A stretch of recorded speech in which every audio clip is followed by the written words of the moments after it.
如果你想找一種長期又可靠的避孕方法，宮內避孕法 IUC 會是最適合你的選擇。這種方法一般亦稱為子宮環或者宮內節育器 IUD。這種方法高度有效，而且獲普遍採用，適合所有年齡、背景和生活方式的女性。事實上，宮內避孕法可以達到超過99% 有效避孕。在實際數字上，在使用超過5年期間，每100位女性中只有少於1位會懷孕。對比之下，避孕藥的有效程度較低。在使用1年期間，每100位女性中有8位會懷孕。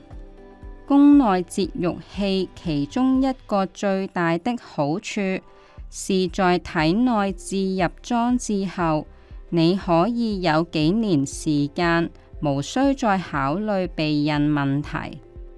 這種方法同時不會影響你的性生活，而且可以提供長期、持續的避孕效果。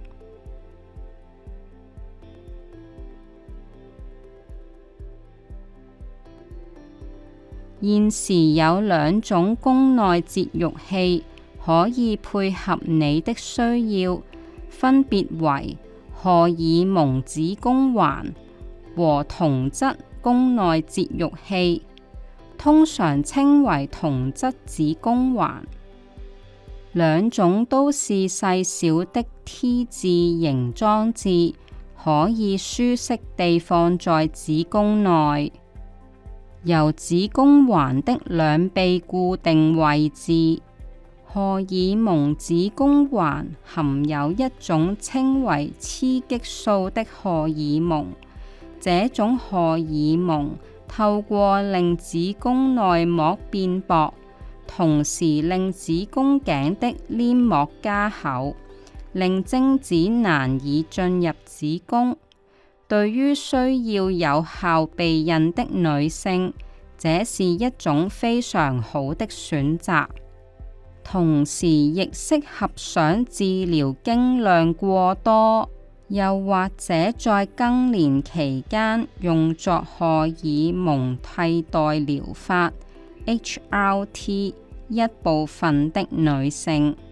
荷爾蒙子宮環通常在置入後7天內會開始產生效用。同質子宮環不含荷爾蒙，透過阻礙精子令卵子受孕來產生效用。同質子宮環在置入體內後會即時有效，而且不會影響月經規律。對於想避免使用荷爾蒙的女性，是較理想的選擇。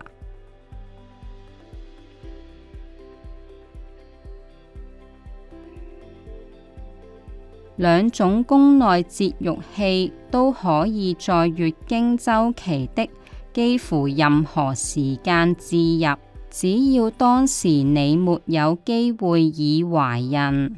在部分情況下，置入前可能需要額外測試，特別是如果你曾經有經量過多或不規則出血，但醫療護理人員會提供指引。視乎不同種類，子宮環有效3至10年，但你可以隨時移除子宮環。例如，當你決定想嘗試懷孕，又或者轉用其他避孕方法。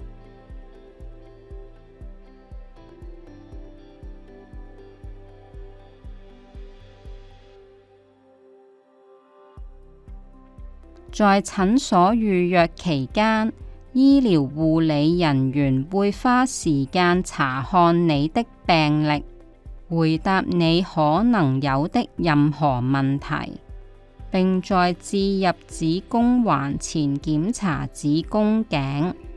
預約通常約30分鐘，過程可能有點不舒服，但很多女性都只有少量痛楚或無痛。如果你擔心不舒服，可以使用局部麻醉藥來令子宮頸麻醉。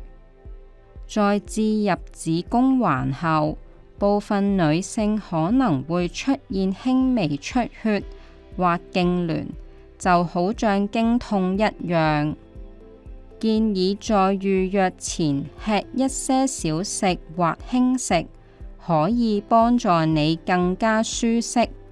在置入後，你需要每4至6星期檢查子宮環的環繩。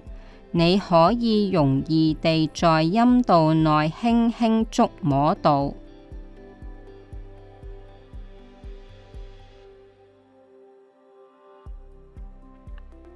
如同任何避孕方式一樣，你需要留意一些潛在副作用。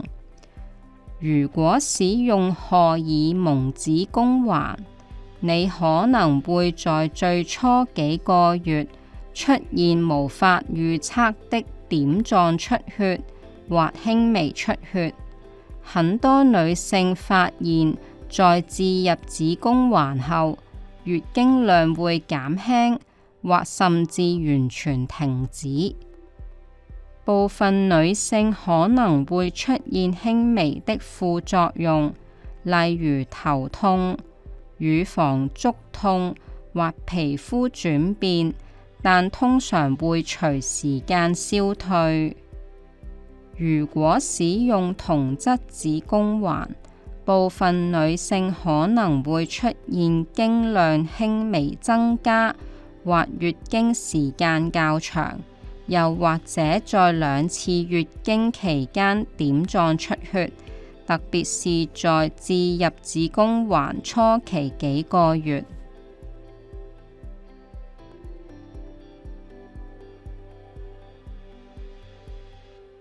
雖然風險很罕見，但亦應該要注意，子宮環可能會移位或跌出。在20位女性中，有大約1位出現這種情況。同時，亦有極輕微的感染風險，在置入最初幾星期時較高。在1000個個案中，約有1個會出現子宮環穿過子宮壁，並需要小手術來移除。雖然懷孕風險極低，但如果真的懷孕，出現宮外孕，即懷孕在子宮外生長的機會輕微較高。你應該要留意同質子宮環和荷爾蒙子宮環都不能提供性傳染病 STI 的保護，因此如果你有新的性伴侶，建議同時使用安全套。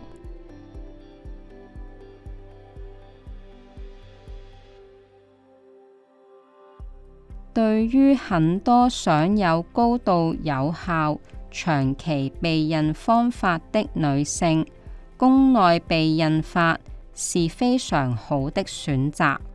無論你選擇荷爾蒙子宮環還是同質子宮環，你都可以安心知道，在幾年間無需再擔心避孕問題。如果你有興趣認識更多，或者了解宮內避孕法是否適合你，可以隨時與醫療護理人員討論，他們可以為你講解不同選擇，並解答你可能有的任何問題。